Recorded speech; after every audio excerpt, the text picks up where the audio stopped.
વલસાડના પાનેરા ચણવાઈ રોડ ઉપર સાંઈ મંદિરમાં ચોરીનો નિષ્ફળ પ્રયાસ. ચોરોએ સાંઈ મંદિર સાથે એક ક્લિનિક, બ્યુટી પાર્લર તથા ગેસ એજન્સીના તાળા તોડી કર્યો ચોરીનો પ્રયાસ. ચોર સીસીટીવી કેમેરામાં કેદ થયો. વલસાડ તાલુકાના પાનેરા ચણવાઈ રોડ ઉપર સાંઈ મંદિરના વિસ્તારમાં રાત્રિના સમયે કોઈ ચોર ઇસમોએ મયુરી ઇન્ડિયન ગેસ એજન્સી તથા સાંઈ ક્લિનિક, જલ બ્યુટી પાર્લર તેમજ સાંઈબાબા મંદિરના નકુચાના તાળા તોડ્યા હતા અને ચોરોએ પોલીસથી બચવા માટે સાંઈ મંદિરમાં લગાવેલા સીસીટીવી કેમેરાના વાયર કાપી નાખ્યા હતા.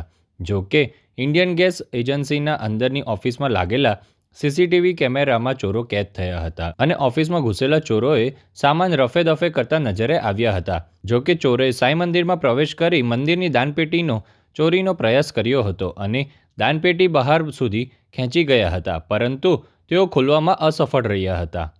મયંક મહારાજ, આજ રોજ અમારો નિત્ય જે કર્મ હોય, સવારે ઉઠીએ 5:30 વાગે મંદિર ખોલ્યું તો બાજુવાળો દરવાજાનું લોક તૂટેલું હતું અને અંદર ગયા તો દાનપેટી નહીં મળે. તો પછી દાનપેટી જોઈ તો પાછળના ભાગમાં દાનપેટી પડેલી હતી અને ત્યાં બધું તોડફોડ કરેલું હતું. પછી મેં જોયું, પછી અમારા ટ્રસ્ટી શ્રી બાબુભાઈ અને પંકજભાઈને જાણ કરી અને તે અહીંયા આવ્યા.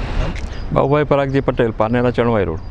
આજ રોજની ઘટનાના હિસાબે લગભગ 5:30 વાગે અમારા મંદિરના પૂંજારીનો ફોન આવ્યો મારી પાસે કે મંદિરમાં કંઈક દરવાજા ખુલ્લા છે અને કંઈક ચોરેટ હોય એવું શંકા જાય છે. તો અમે સ્થળ પર આવીને જોયું તો મંદિરના દરવાજાનું તાળું ઉતર્યું હતું અને ત્યારબાદ પાછળના ભાગમાં જોયું તો દાનપેટી હતી અને સીસીટીવી કેમેરામાં તપાસ કરી તો સીસીટીવી કેમેરાના વાયર કાપી નાખેલા હતા અને ત્યારબાદ મંદિરની આજુબાજુ જોયું તો દાનપેટીની તૂટેલી હાલતમાં હતી અને કંઈક પૈસા ગયા નહીં કોઈ જાણ દેખાતી ન હતી. ત્યારબાદ અમે વલસાડ રૂરલ પોલીસ સ્ટેશનમાં ફોન કર્યો અને પોલીસ ભાઈઓ આવ્યા અને પછી આગળની તપાસ ચાલુ છે.